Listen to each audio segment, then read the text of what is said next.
betapapun orang nggak suka terhadap PBI, ya mereka nggak bisa menghindari kenyataan.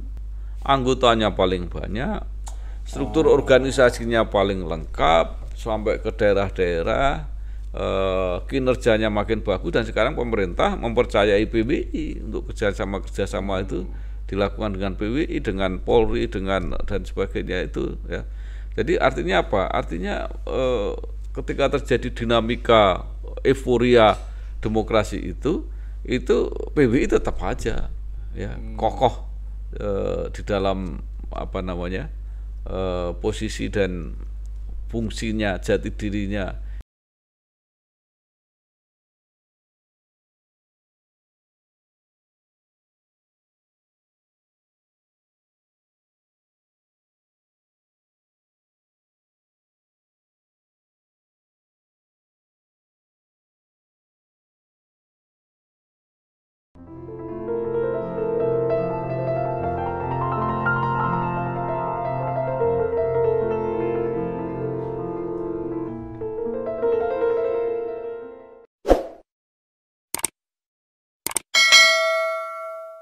Assalamualaikum warahmatullahi wabarakatuh. Kembali bersama saya Babang Yarsadono di channel Bangsa TV yang selalu mencatat prestasi, mendorong kreasi, dan membangun motivasi. Kita lanjutkan serial autobiografi Babang Sadono, wartawan, guru, dan politisi. Sekarang sudah sampai ke episode ke-27. Jangan lupa like, komen, dan subscribe. Nanti komentar yang terpilih akan dapat hadiah buku langsung dari Pak Babang Sadono. Dalam serial ini, Pak Bambang akan banyak menjawab berbagai pendapat orang lain tentang dirinya. Akan kita baca lagi buku Babang Sadono Bekerja Keras dari Blora yang terbit tahun 2006. Berikut kutipan dari halaman 239 hingga 242, antara lain sebagai berikut. Menjadi Sekjen PWU Pusat. Tahun 1998 merupakan tahun dimulainya reformasi di negeri ini. Arus demokrasi muntah bagai air bah karena sebelumnya terbendung 32 tahun lamanya. Di awal terbukanya alam demokrasi ini, Babang Sadono dihadang ujian ketika dirinya terpilih menjadi Sekjen PPI Pusat periode 1998 hingga 2003. Banjir protes menentang terpilihnya Babang Sadono itu melanda Semarang, Solo, dan Yogyakarta. Pada saat Babang Sadono terpilih menjadi Sekjen PPI Pusat, mendampingi Ketua Umum Tarman Azam almarhum, sejumlah pihak memang tidak setuju. Menurut yang tidak setuju, karena dua jurnalis senior tersebut adalah sama-sama aktivis Golkar. Saya tidak rela bila PWI dijadikan kuda politik oleh Golkar.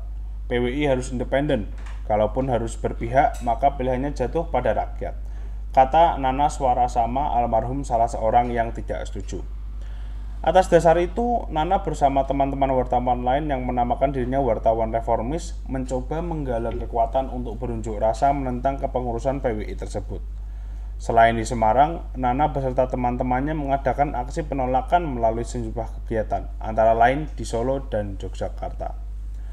PWI Yogyakarta bahkan mengambil sikap memisahkan diri dari PWI Pusat. Akan tetapi, semua gerakan tersebut ternyata tidak membuahkan hasil. Tetap saja Tarman Azam dan Babang Sadono duduk di pucuk kepemimpinan PWI Pusat sebagai Ketua Umum dan Sekjen. Di kemudian hari, Nana Swarasama bisa mengerti langkah-langkah yang diambil Babang Sadono. Di antaranya tentang perlunya wartawan berpolitik sehingga bisa ikut mewarnai kebijakan negara. Semula Nana beranggapan bahwa organisasi wartawan itu seharusnya bersih dari kepentingan politik. Nah, ini apa sebenarnya hubungan dari profesi wartawan dan politik yang seperti yang dijalani Pak Bambang di kutipan ini? Iya, jadi pertama yang ingin saya nyatakan adalah tidak pernah organisasi kewartawanan, terutama PWI itu lepas dari pengaruh politik sejak lahirnya. Ya, jadi memang awalnya adalah politik perjuangan, bahwa PBI itu lahir di tengah-tengah semangat para wartawan yang memang pada waktu itu sedang berjuang ya, berjuang mempertahankan kemerdekaan ya dari segi diplomasi informasi. Maka kemudian lahirlah PBI pada waktu itu. Nah, kemudian juga sejalan dengan dinamika politik, tentu semua pihak ingin mempengaruhi atau memanfaatkan media, termasuk organisasi kewartawanannya. Ya. sampai kemudian ada kesepakatan organisasi wartawan itu hanya satu pada waktu itu, tentu untuk menjaga kekompakan itu. Karena hanya satu, maka kalau terjadi friksi itu ya sudah bertengkar dengan temannya sendiri ya, sejak dulu. Jadi misalnya ada PWI Rosian Anwar, ada PWI BM Diah, misalnya seperti itu. Ya sejak dulu seperti itu ceritanya itu. Jadi nggak ada PWI itu terlepas dari pengaruh-pengaruh politik. Nah, kemudian kalau secara hakikat, secara prinsip itu ya nggak ada masalah gitu. Artinya bahwa politik itu adalah ujung pengabdian ya, dari semua anak bangsa. Maka berangkatnya bisa jadi macam-macam, bisa artis juga bisa jadi politisi ya tuh. Kemudian sekarang pedagang konglomerat bisa gitu loh. Jadi wartawan juga bisa. Bahkan dalam sejarah banyak wartawan yang sampai ke tingkat-tingkat yang tinggi. Ada Malik itu dulu bekerja di kantor berita Antara. Kemudian dia terakhir menjadi menteri dan wakil presiden. Ya, BM Diah bisa, Harmoko beberapa kali jadi menteri, jadi ketua DPR MPR. Artinya menurut saya ini nggak perlu dipersoalkan. Hanya terhadap kasus saya, setelah saya renung-renungkan itu ya, jadi sebenarnya yang tidak disukai waktu itu memang Golkar. Nah, dan Golkar kan menjadi simbol ya, simbol kekuatan Orde Baru pada waktu itu, yang tiga serangkai. Jadi menurut saya itu Golkar, Orde Baru, Pak Harto itu satu kan. Nah, maka ketika saya berada di situ ya mereka kemudian alasannya juga itu, kok PWI dipimpin Golkar.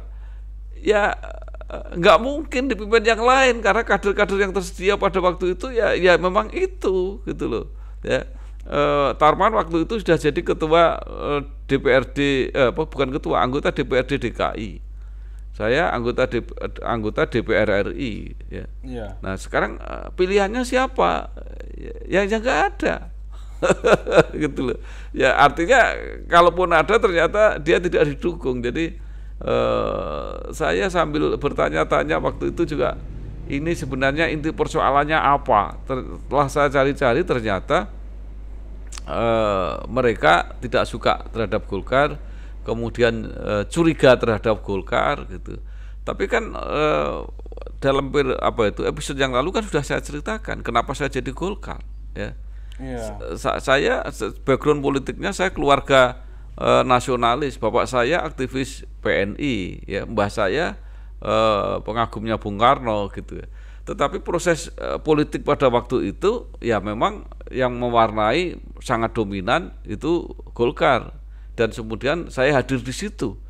Dan saya bukan tipe politisi yang kutu loncatan langsung loncat sini ya. Jadi saya konsisten dan ingin kalau bisa siapa tahu bisa membantu memperbaiki Golkar dari dalam. Itulah yang jadi misi dan cita-cita saya. Jadi beberapa teman yang dulu teman-teman baik saya semua itu ya, misalnya yang namanya Nana Suara sama almarhum itu yang mengarahkan jadi wartawan saya, yang mengirim dia tugas kemana-mana ke daerah-daerah itu yang nugasi saya. Jadi artinya dari segi profesi, dari segi manajemen kewartawanan nggak ada masalah. Cuma secara politik dan situasinya tadi sudah disebutkan awalnya, itu situasi reformasi yang semua orang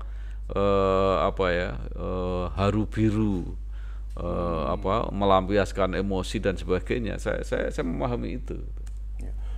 Mungkin argumen yang dibalik itu mungkin tadi Pak Bambang bilang kalau wartawan bisa masuk politik, kemudian artis, pedagang konglomerat mungkin.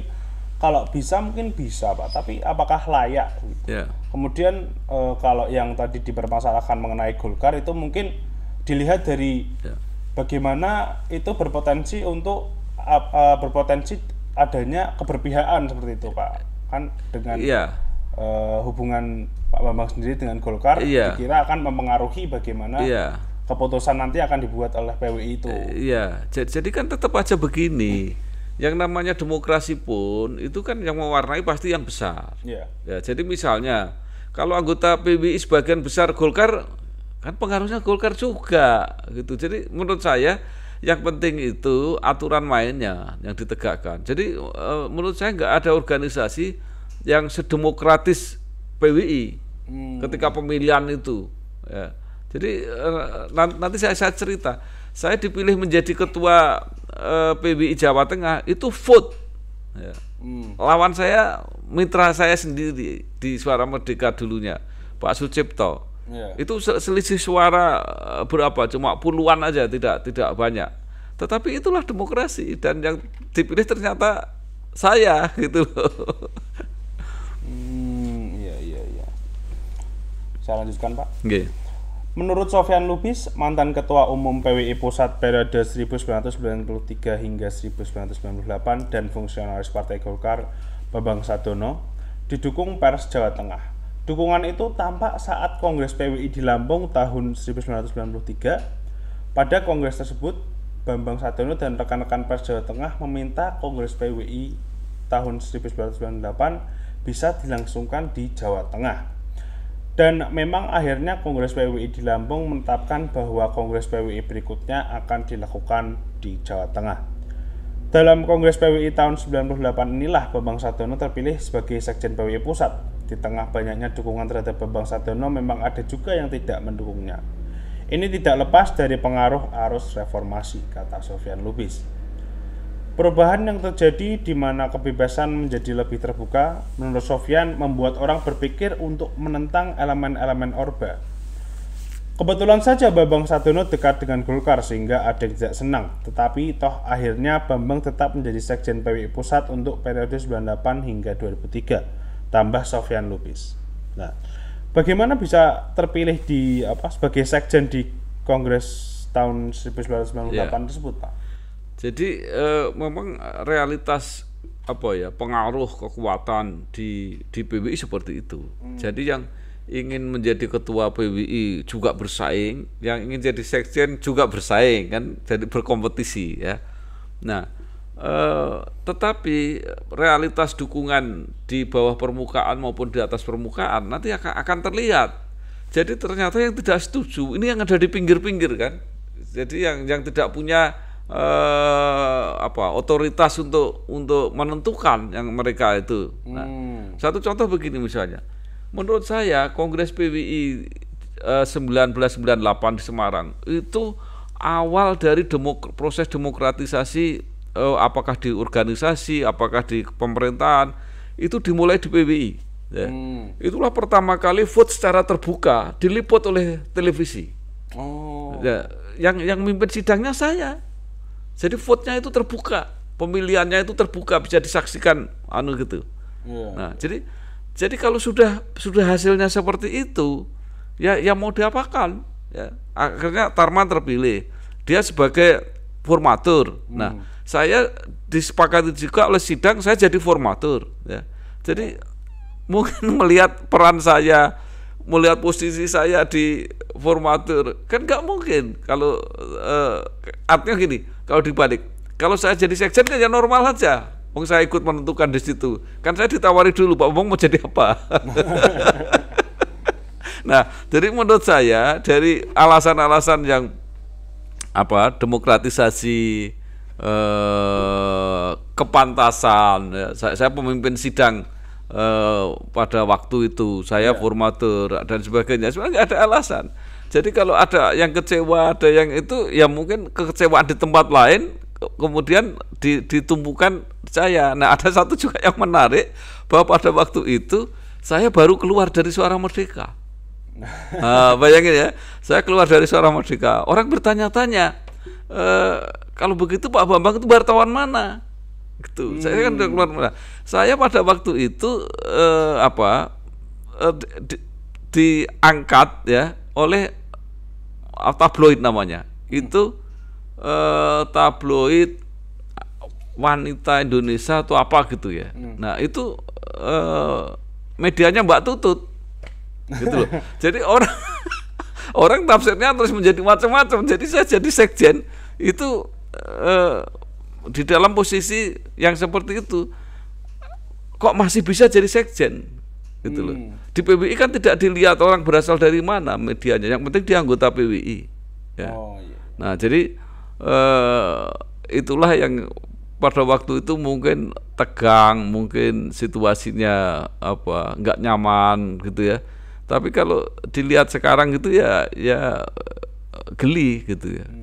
Kenapa itu dipersoalkan gitu? Maka kesimpulan saya sekarang, oh ternyata orang ini yang nggak suka itu pada Golkarnya ternyata ya. Nggak suka Golkar, nggak suka Orde Baru, nggak suka Pak Harto. Nah saya dianggap dalam posisi seperti itu, apalagi sebagian kecewa ketika saya keluar dari Suara Merdeka, jadi itu kumpul jadi satu.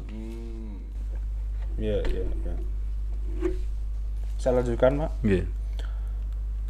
Tarman Azam yang saat itu terpilih menjadi ketua mengakui bahwa ada sebagian orang yang mempermasalahkan terpilihnya Bambang Sadono sebagai sekjen PWI Pusat. Bahkan kemudian muncul tekanan-tekanan terhadap ketua umum agar tidak menerima Bambang sebagai sekjen. Semua tekanan itu jelas saya tolak, kata Tarman Azam meyakinkan. Bambang Sadono menjadi sekjen bukan karena keputusan Tarman, tetapi keputusan Kongres. Itu alasan Tarman yang pertama. Kedua, tidak ada hak prerogatif ketua umum untuk menolak keberadaan fungsionaris pengurus pusat yang sudah dikukuhkan dalam Kongres. Alhamdulillah saya bisa bekerja sama dengan siapapun, termasuk dengan Bambang Sadono. Apalagi dia bisa menunjukkan loyalitasnya dan kerja yang baik. Pembagian tugas antara kami pun bagus, saling mengerti, dan kami bisa saling mengisi meskipun satu sama lain sama-sama sibuk. Karena pekerjaan ini ditangani secara kolektif, maka nilai kolegial kolektivitasnya bagus sekali, kata Tarman. Tarman juga merasa tidak ada masalah dengan kesibukan Bambang Sadono yang terjun ke politik. Sebelum keduanya menjadi pasangan ketua dan sekjen, Tarman dan Bambang sudah saling menghormati. Tarman menghormati kesibukan Bambang di partainya dan Bambang pun tahu akan tanggung jawab dan tugas-tugas yang diberikan. Jadi soal kesibukan Bambang Sadono tidak jadi masalah. Komunikasi kami tetap lancar, semua bisa diselesaikan dengan baik, ujar Tarman. Nah, figur Pak Tarman Azam ini sebenarnya bagaimana dan sejarahnya apa Pak? Pak Bambang? Jadi saya pengen cerita tentang Pak Tarman ini. Ini tokoh yang menurut saya luar biasa. Jadi kita sudah berkolega baik karena ketika saya menjadi ketua PWI Jawa Tengah, Pak Tarman itu ketua PWI DKI. Jadi di berbagai forum, kongres di Lampung, di Purwanas, ketemu terus. Jadi apalagi tadi sama-sama Golkar gitu kan. Dia di DPRD DKI itu juga mewakili Golkar, saya kemudian di DPRD juga mewakili Golkar. Jadi memang sangat dekat dengan dalam tim-tim nasional, misalnya merumuskan kode etik jurnalistik dan sebagainya, itu kita ketemu terus sama Pak Tarman ini. Dan orangnya ini luar biasa, susah. Orangnya itu penggembira, artinya bersemangat terus ya. Kalau pidato berapi-api, ini pinter pidato. Jadi kalau jadi Menteri Penerangan gitu top menurut saya. Jadi menggunakan kisah-kisah, anekdot-anekdot, contoh-contoh itu kalau dalam pidato luar biasa. Dia memang orang Bangka Belitung ya, orang Bangka sana. Jadi pepatah petitih pantun dan sebagainya itu ya luar biasa itu Pak Tarman.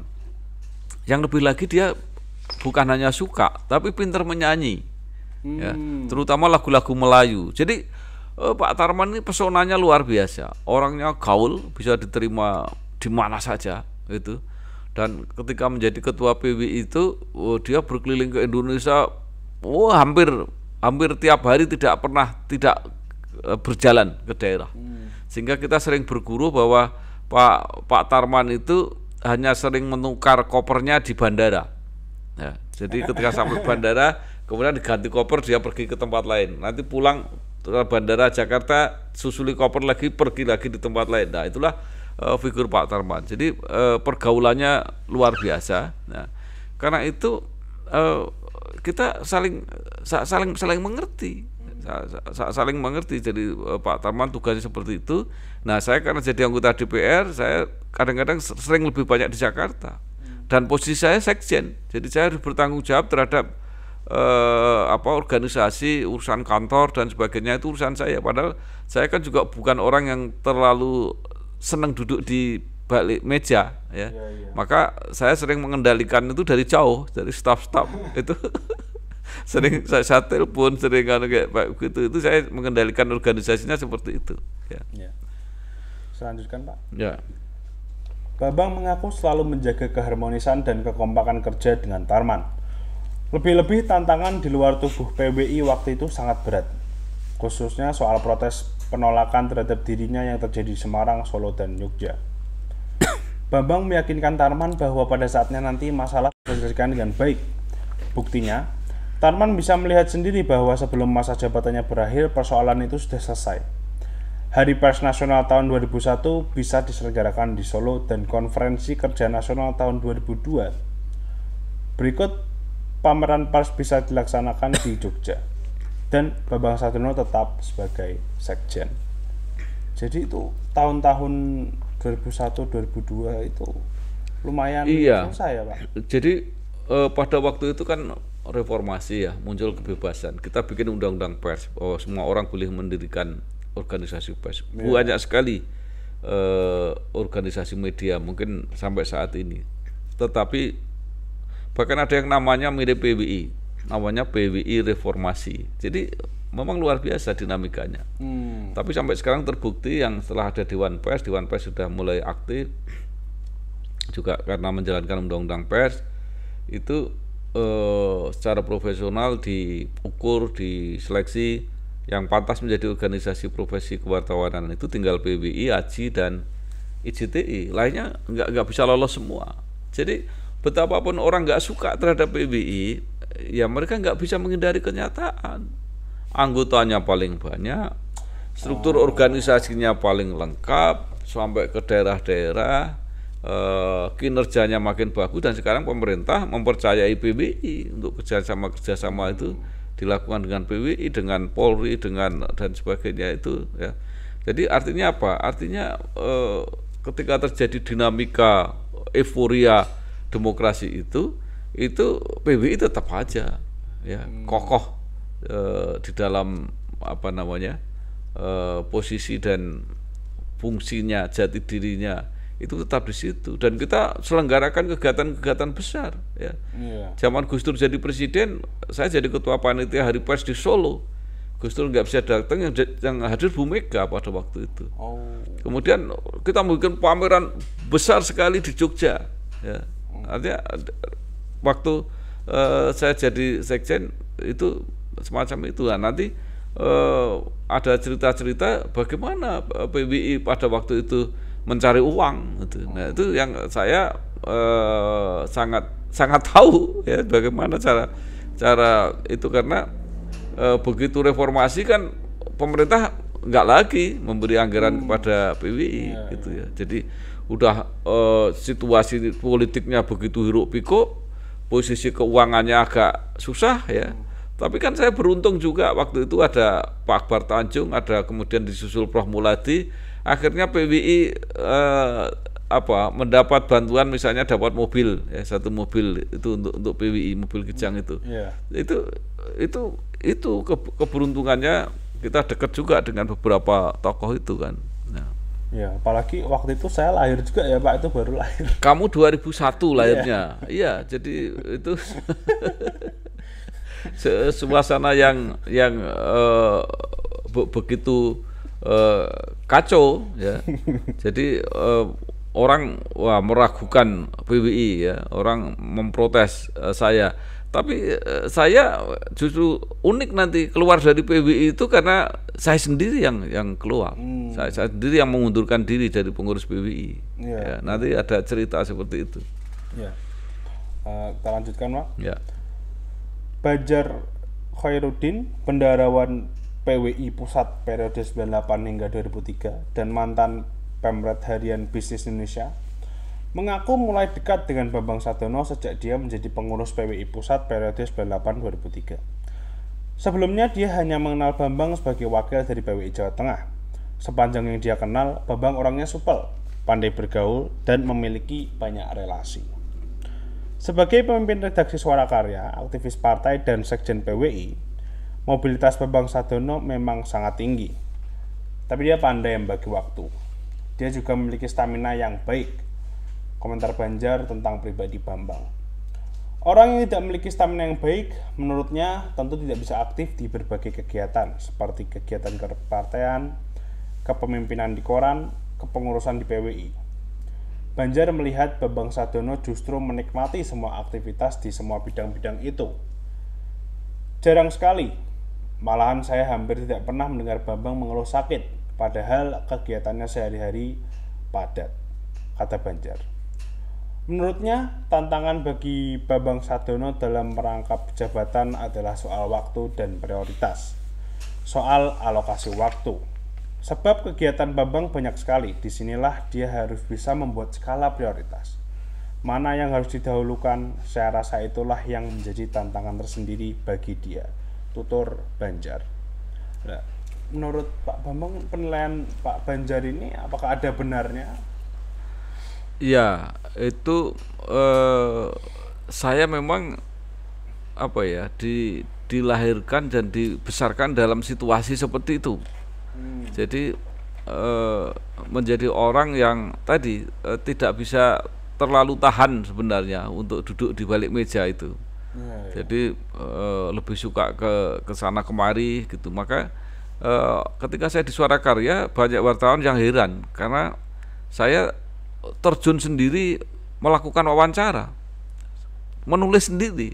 Nah, jadi itu saya mendapat pelajaran itu dari Dahlan Iskan.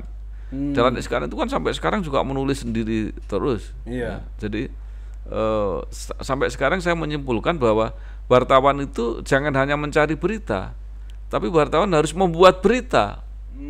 Jadi dengan kreativitas kita kemudian mewawancari orang itu dalam konteks karena kita memikirkan sesuatu. Nah itulah yang kemudian menurut Pak Banjar ini seolah-olah saya tidak capek. Nah karena saya mengerjakan sesuatu yang saya suka, maka itu yang mengurangi ini. Jadi kalau seperti Raja itu, kalau misalnya bangun pagi susah, itu karena tidak bisa memotivasi besok apa ya yang kira-kira menyenangkan saya untuk saya kerjakan. Nah, kalau kamu punya semangat itu, bahwa besok saya akan mengerjakan sesuatu yang saya suka, pasti akan gampang ya. Untuk bangun pagi akan semangatnya gampang. Nah, Pak Banjar ini sebagai bendahara itu memang pekerjaannya dulu sering saya bantu. Ya, karena saya merasa begini konsep saya. PWI ini sebagai organisasi itu trust masyarakat masih besar sekali. Ya, walaupun ada yang lain-lain, tapi PWI tetap terpercaya. Jadi tergantung kita punya program apa yang kira-kira layak didukung dan siapa yang mengerjakannya, layak dipercaya apa enggak. Begitu programnya bagus, orangnya dipercaya, itu bantuan dana itu akan gampang. Dan itu saya buktikan. Selama saya jadi sekjen itu enggak pernah PWI kekurangan uang. Ya, jadi begitu Pak Bang ada acara ini, oke, saya bantu cari. Ya. Bahkan ketika saya menjadi ketua panitia HPN di Solo, itu bukan kurang, uangnya mungkin malah lebih, ya.